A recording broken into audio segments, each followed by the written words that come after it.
통해서 항상 그분의 죽음을 짊어지자 예수 그리스도의 죽음을 캐리하면서 살아가자라는 제목하에 세 가지를 생각하기로 합니다. 첫 번째, 고통의 의미, 그리고 고통과 함께, 마지막 세 번째는 고통 후의 영광.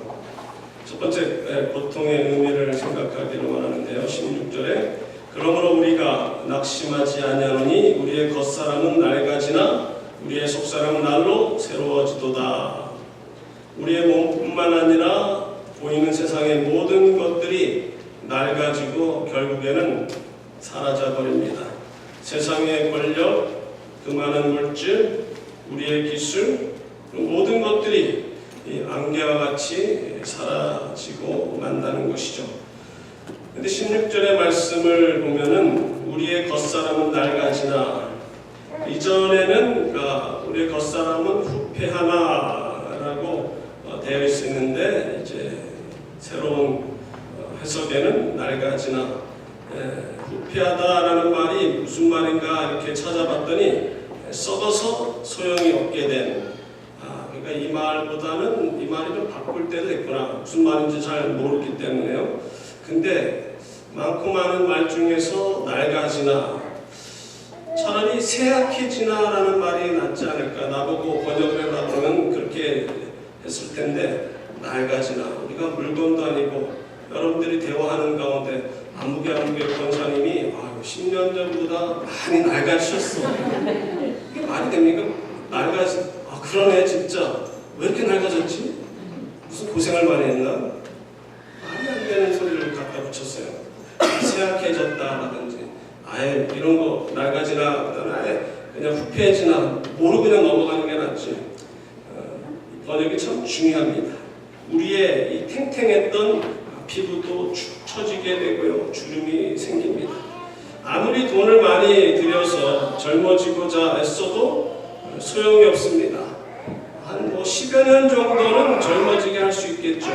그런데 시카고에서 어떤 두 분을 알게 됐는데, 그분을 이제 처음 알던 분 통해서 소개를 받아서 만나서 대화를 한 후에 나중에 그분께 그랬어요. 그분이 60 초반인데 어떻게 40대 초반같이 이렇게 젊어 보이시냐고 그랬더니 그 이야기를 해주는 거예요. 그 의사 부인이신데 돈이 많다 보니까 이제 한국에 가면은 살을 이렇게 벗긴대요. 쫙 벗기면은 애기살이 나온대요. 이게 20년 전 이야기예요. 그렇게 의술, 피부 미용이 발달됐는데 20년 전에도 그러니 지금은 무엇을 할지 궁금해요. 가끔 드라마 보면 하면서 저 사람 60대 중반 아니야? 아니 근데 옛날에 그 과거에 젊었을 때 그 재현을 하는 거예요. 근데 40대 초반 같아. 어떻게 그렇게, 누굴 이야기하냐면 장미라는 사람이죠. 뭐 그렇게 젊어 보이게 이렇게 나오는지, 피부 미용, 성형 대단하다, 훌륭하다. 제가 며칠 전에 컴퓨터를 이렇게 보면서 옛날 비디오를 보다가 저도 모르게 웃음이 튀어나왔는데요. 불과 10년 전에 아내와 함께 플로리다에 놀러 간 그 비디오인데 깜짝 놀랐어요. 누구지? 아니, 와이프는 그때보다 지금 한 5년 정도 좀 나이가 들어 보인다라고 생각하는데, 아니 저는 한 20년 젊어 보여요. 웬 30대 후반의 젊은 애가 여기 나오나. 이 목회가 힘든가 보다. 어떻게 이렇게 팍 늙었지? 내 지금은 이전까지는 제가 나이 들었다 생각 안 나는데요. 지난번에 제가 말했잖아요. 어느 날 갑자기 거울을 보는데 완전히 내 아저씨네. 우리의 겉사람은 자꾸만 약해지고 이 피부도 쭈글쭈글해지고 주름이 많이 생깁니다. 운동하는 것도 그래요. 우리 기술도 그래요. 점점 약해집니다. 과거에는 만들기도 잘했는데 참 못 만들어요. 과거에는 열심히 잘 뛰었는데 뛰는 것도 힘듭니다. 제가 이전 교회에 있을 때 젊은이들하고 축구를 하는데 어떤 청년이 저한테 그래요. 목사님, 작년 이맘때 처음 저에게 오셨을 때는 날아다니시더니 지금은 영 못 뛰시네요. 제가 속으로 뭐라고 생각할게요. 야, 여기 와서는 그 좋아하는 골프도 못 쳐서 그렇다. 운동을 꾸준히 하지 않으니까 뛰지 못해요. 그래도 감사한 게 제 나이에 지금도 뛸 수 있다는 게 전 감사한 거죠. 인생은 슬픔의 연속입니다. 특별히 한국 사람은 다른 민족들이 갖고 있지 않는 그 단어 하나가 있어요. 한이라는 단어. 세상 다른 사람들은 이해를 못해요. 한이 뭐냐. 우리 한국 사람들, 특히 여자분들 수백 년 동안 외세 침략을 당하면서 그렇게 한이 많이 맺혔어요.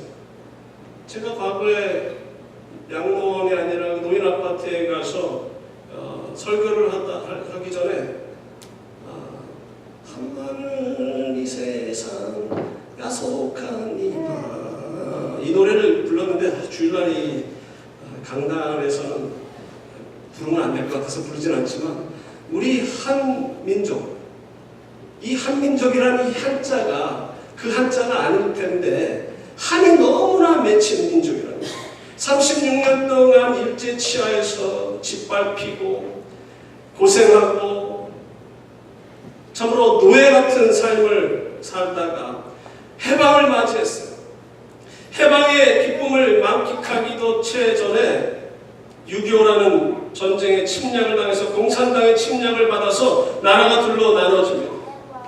그동안 가진 고생을 다해 어느 정도 살만하니까 북한의 핵위협에 내부의 갈등과 잘못된 정치론에 경제가 점점 어려워지고요. 안보도 더욱더 불안해져 가고 있습니다. 그나마 우리는 감사하죠. 북한의 동포들은 지난 70년 동안 그렇게 고생하고 남 눈치 봐야 되고 옆에 있는 친구 이웃도 믿지 못해 눈밖에 나면 수용소에서 먹을 것이 없어서 벌레를 잡아먹고 짐승처럼 살다가 고문당하고 죽어버려지는 그런 인생들이 얼마나 많습니까? 여러분들 지난번 문재인이 북한에 갔을 때 사람들도 환영하는 모습을 보면서 무엇을 느낍니까? 이전에도 그랬어요. 김대중이나 노무현이 갔을 때도 사람들 근데 아마 그 세 사람은 좀 착각했을 줄 몰라요. 나를 이렇게 반기는구나. 남한에서 온 대통령을 반기는 게 아니라 김정일하고 김정은을 보니까 그렇게 좋아하는 거예요. 근데 처음에는 쇼인 줄 알았어요. 근데 그 사람들 얼굴 보니까 쇼가 아니에요. 정말로 기뻐서 얼쩔 줄 몰라요. 저는 그 모습을 보면서 너무나 슬픈 거예요.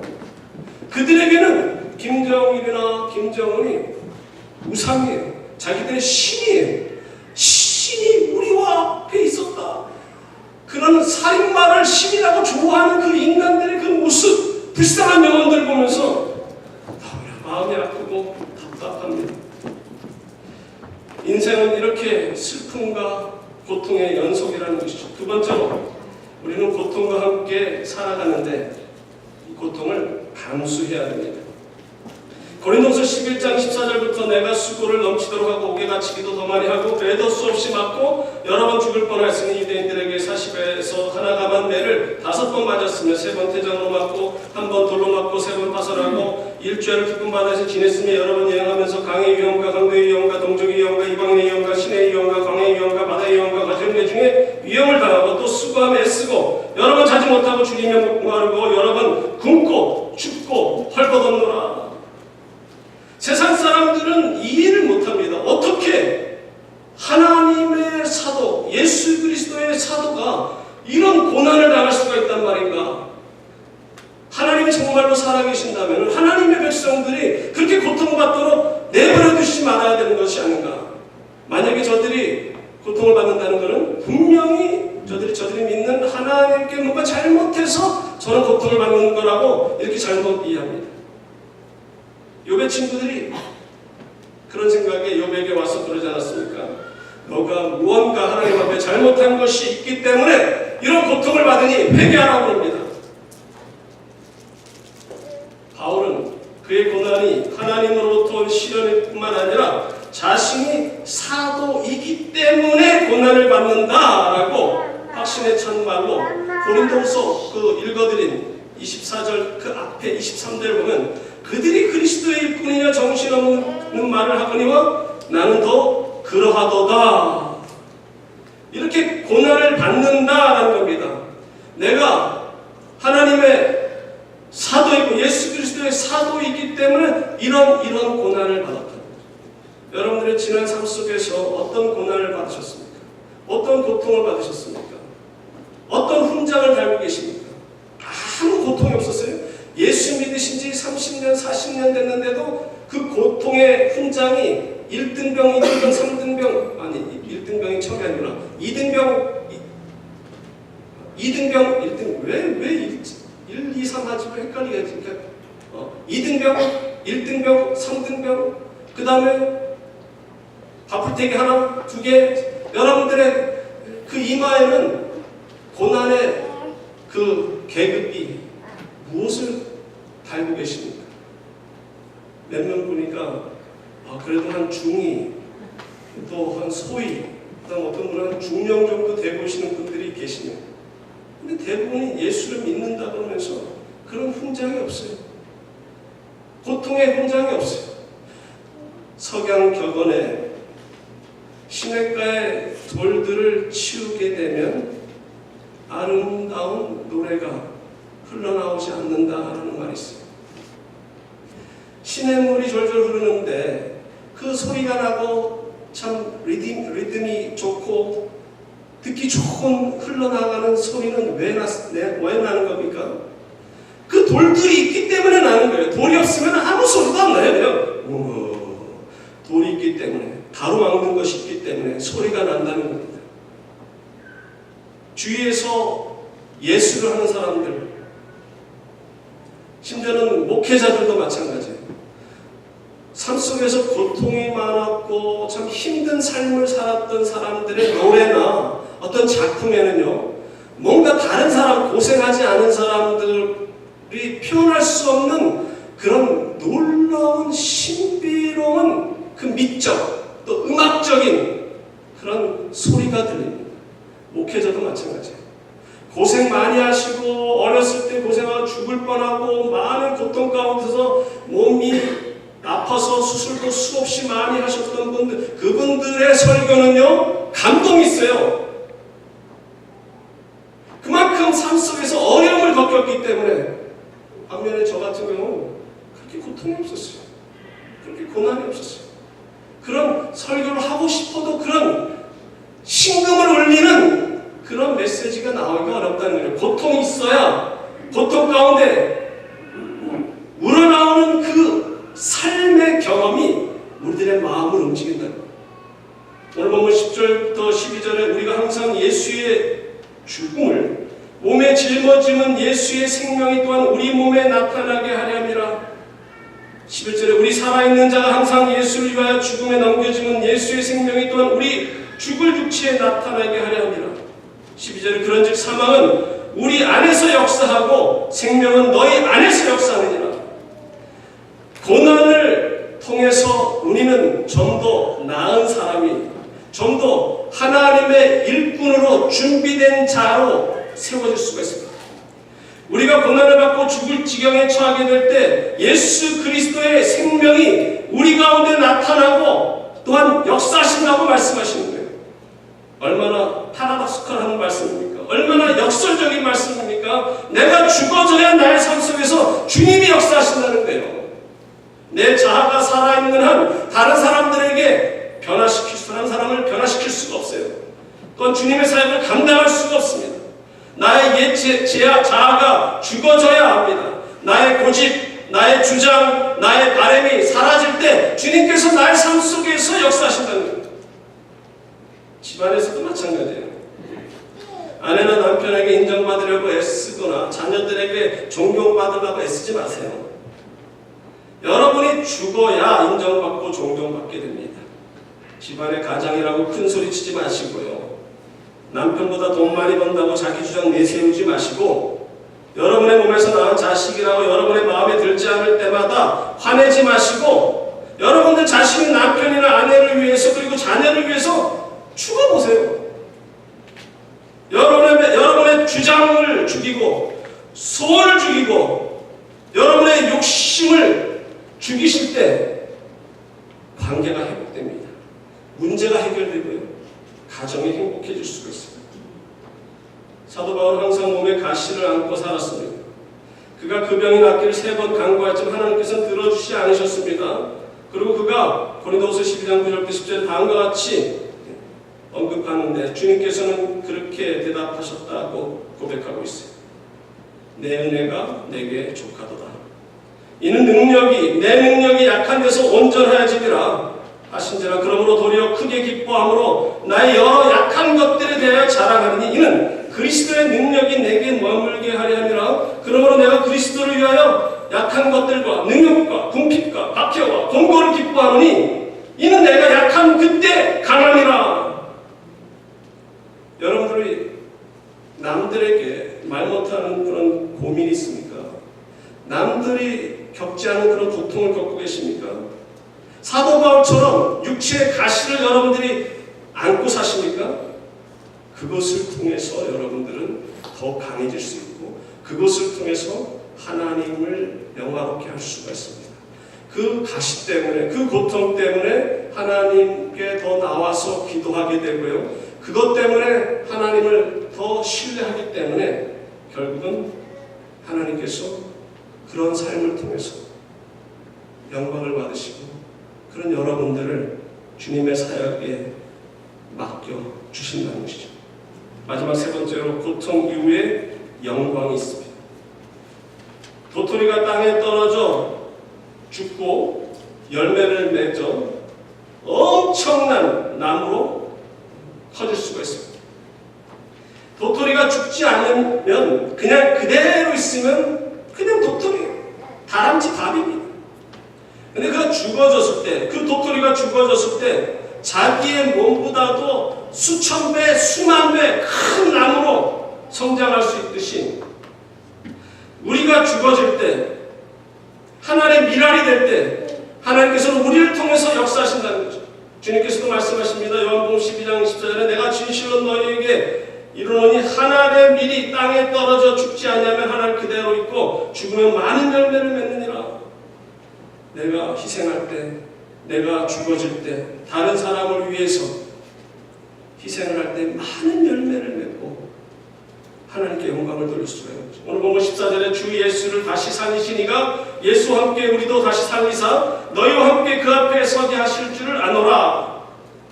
우리를 위해 죽으신 예수 그리스도를 죽은 자 가운데서 살리신 하나님께서 예수 그리스도를 구세주로 영접한 여러분과 저를 죽은 자 가운데서 다시금 살려주시고 그분 앞에 서게 하실 것이라 하실 줄을 내가 아노라 라고 사도 바울은 고백하고 있습니다. 내가 그리스도와 함께 죽어야 살아납니다.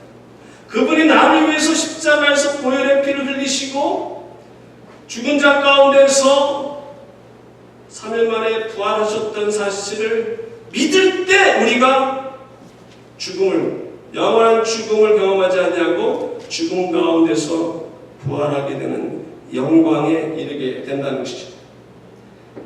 그러므로 오늘 8절에 있는 말씀처럼 이 진리를 깨달은 사람들은요, 우리가 사방으로 우겨쌈을 당하여도 쌓이지 아니하며 답답한 일을 당하여도 낙심하지 아니하며 부활의 신앙을 가진 사람들은 생활에서 좀 어려움이 있다 하더라도 낙심하지 않아요. 온통 내 주위에 적들밖에 없고 온통 내 주위에 골치 아픈 일들만 쌓이고 여러 우겨쌈을 당해도 우리는 쌓이지 않냐고 답답하고 괴로운 일이 있어도 낙심하지 아니한다 말씀하세요. 사도 바울은 얼마나 그런 고난을 많이 받았습니까?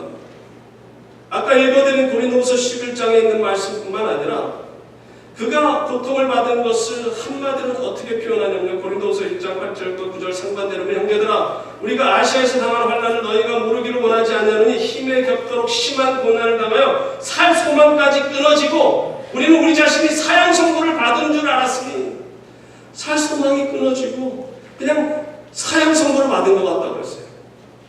그 이유가 뭐라고요?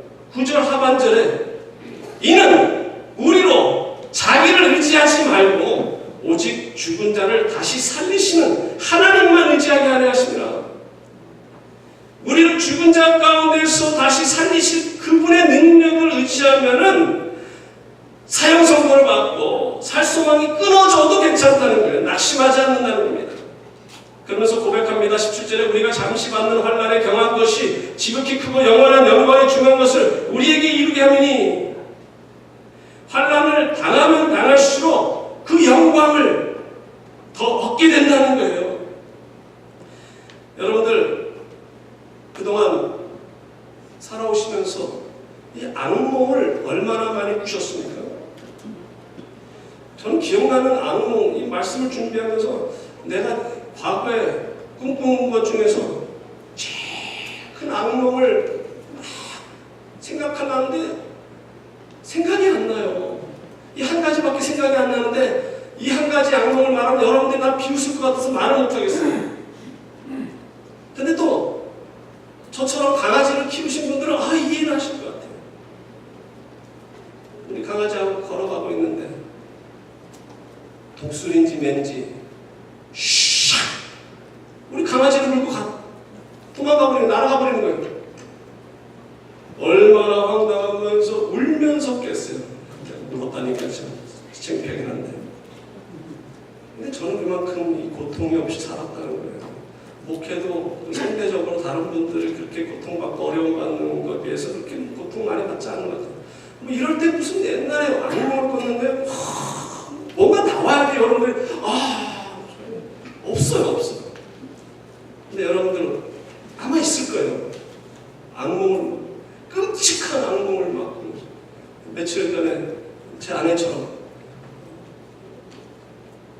누가 자기를 막 죽이려고 막 목졸인데, 그래서 갑자기 막 울고 막 저까지 깨우게 만들었는데, 내가 그 아침에 왜 그랬어? 누가 나를 죽여?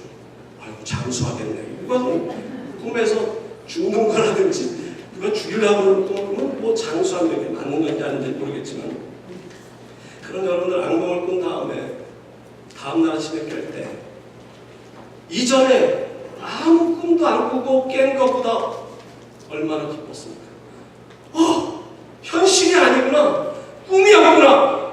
아이고 다행이다. 나는 죽는 줄 알았네. 아이고 우리 엄마 아빠가 어떻게 되는 줄 알았네. 안심하면서 깨는 그 아침은 이전보다도 기쁨의 아침이요, 신선한 아침이 될 수밖에 없는 것이, 이 땅에 사는 것은요, 누군가가 말하듯이 사부성경에 아주 잘 설명했죠. 일장춘몽이에요. 인생은 일장춘몽이에요. 그냥 꿈꾸고 깨어나는 거나 마찬가지예요. 이 땅에서 여러분들 살 동안 악몽을 많이 꾸시기 바랍니다. 무슨 했어요? 고난의 악몽을 꾸십시오. 예수 그리스도를 위해서 악몽을 꾸십시오. 그리스도와 함께 고난을 받으시면서 고통 가운데서 악몽을 꾸세요. 이 땅에서 겪는 그런 고통, 고난, 핍박, 그건 하나의 꿈밖에 안 돼요. 이제 머저는 깨어날 때 영광 가운데 우리는 들어가게 될 것이라. 시편 17편 15절에 나는 의로움 중에 주의 얼굴을 배우르니 깰 때 주의 형상으로 만족하리이다. 고통 가운데 있지만, 고난받지만은, 힘들고 어렵지만은, 남들은 이해를 못하지만, 이런 고난이, 예수 그리스도를 위한 그 고난이 잠시 받는 경한 환난이라는 겁니다. 영원한 영광과 좋게 비교할 수 없는 거예요. 악몽을 꾸면 꿀수록, 고통을 받으면 받을수록 나중에 하나님의 나라에서는 더 기쁨이 넘치게 된다는 거죠. 주의 형상으로 주의 영광을 바라보면서 만족하게 될 것이라는 거죠. 18절에 우리가 주목하는 것은 보이는 것이 아니요 보이지 않는 것이니, 보이는 것은 잠깐이요 보이지 않는 것은 영원함이라. NIV에 보면은 So we fix our eyes not on what is seen, but on what is unseen. 보이지 않는 것이 아니라, 보이는 것이 아니라 보이지 않는 것을 주목하라는 겁니다. Fix our eyes on it. 무엇을 바라보라는 겁니까? 여러분들 그동안 삶 속에서 무엇을 바라보면서 살아왔습니까? 여러분들의 삶의 목적이 무엇이었습니까? 남은 생에 무엇을 주목하면서 살기를 원하십니까? 잠시 있다가 없어지는 명예나 물질이나 큰 집을 주목하면서 살아가시기 원하십니까? 머지않아 없어질 세상 것을 주목하고 사는 사람들은 마지막 날에 그것이 사라질 때 같이 사라집니다. 그러나 영원한 하나님의 나라를 주목하면 영광 가운데 그 영광을 바라보게 된다는 것이죠. 여러분들의 배우자, 갈수록 쭈글쭈글해지는 여러분들의 남편이나 아내를 바라보십시오. 물론 다른 물질이나 다른 사람 바라보는 것보다는 훨씬 낫죠. 그렇지만 그들 역시도 함께 사라질, 이 땅을 떠날 존재.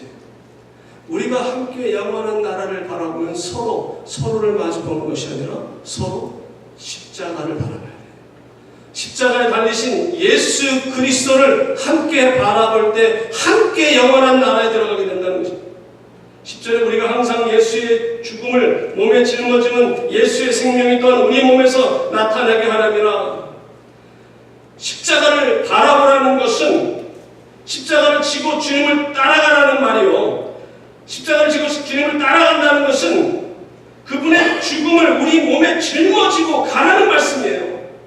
그렇게 살 때 그분의 생명이 우리 안에 역사하여 부활의 몸으로 다시금 살아날 거기 때문에 예수의 생명이 또한 우리 몸에 나타나게 하렵니다. 생명이 우리 몸에 나타난다는 건 뭡니까? 그분이 부활의 열매를 맺은 것처럼 우리도 부활의 열매를 맺게 된다는 것이죠. 결론의 말씀을 맺기를 원합니다. 인생은 슬픔과 고난의 연속이지만 예수 그리스도를 통하여 새 생명을 얻은 우리들은 고난과 슬픔을 당할 때 낙심하지 않는 이유는 그분을 통하여 내세를 약속받았기 때문이라는 거죠. 신학교 그 교수님이 이런 말씀을 해주셨습니다. 이 스토아 철학자들은 고난을 받아들이라. 그리고 에피큐리안들은 고난을 피하라. 금욕주의자들은 고난을 감싸 안아라. 그렇지만 우리 크리스천들은 고난을 들어 마시라. 스토익들은 accept suffering. 에피큐리안들은 avoid suffering. 금욕주의자 ascetic들은 고난을 suffering, embrace suffering. 그렇지만 우리 크리스천들은 swallow that up. 그냥 먹어버리라는 거예요. 고난을 먹어버리십시오. 그냥 마셔버리십시오. 그 고난이 우리 입에서는 쓰겠지만 우리 속에 들어가서는요, 이 도토리 조만한 알의 그 생명력이 그 안에서 역사하듯이 우리가 고난을 들어 마시면 예수 그리스도의 그 십자가의 고통을 달게 받으면 예수 그리스도의 죽음을 우리 몸에 짊어지면 그 예수님의 그 생명력이 우리 안에서 역사하셔서 삶이 달라져요. 우리를 통해서 하나님께서 놀라운 일을 행하십니다. 그 고통을 알면, 그 고통을 달게 받으면, 그 고통이 왜 우리에게 온 것인지 깨닫게 되면 그리스도를 위해서 더 고통받기를 원하고 더욱더 낮아지기를 원하고 자기 자아, 옛자, 욕심 모든 것을 죽여버리고 그 안에서 역사하는 성령님의 역사를 통해서 예수 그리스도의 생명력이 살아나서 이 마지막 때 교회를 위해서, 하나님의 나라를 위해서, 하나님의 백성들을 위해서 놀라운 일을 감당할 수 있는 능력의 하나님의 백성들이 다 되시기를 주님의 이름으로 부탁드립니다. 기도하시겠습니다. 고마우신 하나님 아버지, 은혜와 사랑에 감사드립니다.